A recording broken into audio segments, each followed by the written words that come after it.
Ǹjẹ́ ẹ̀yin náà ti gbọ́ ohun tó ṣẹlẹ̀ sí òṣèrébìnrin Mercy Aigbe?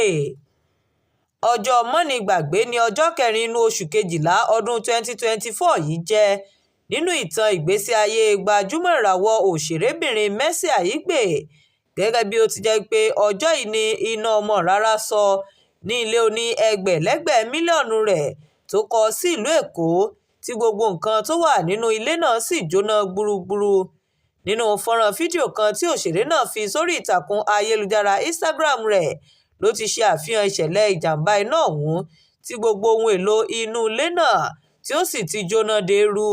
Nígbà tí ó ń fi ìbànújẹ́ ọkàn rẹ̀ hàn lórí ìtàkùn ayélujára Instagram rẹ̀, ló ti ní òun dúpẹ́ lọ́wọ́ Ọlọ́run wípé ẹ̀mí ènìyàn kankan kò bá ìṣẹ̀lẹ̀ náà lọ.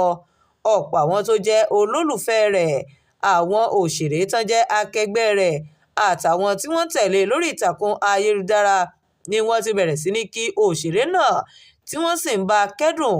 Bákan náà ni wọ́n tún gbà á ládùúrà pé kí Ọlọ́run ọba kó dá gbogbo ìkólọ rẹ̀ padà ní ìlọ́po ìlọ́po. Shakirat Arowolo Nurudeen ló ń jábọ̀ ìròyìn fún iléeṣẹ́ Atótó Arére Online TV. Ẹ ṣeun tẹ́ ẹ ti ń darapọ̀ mọ́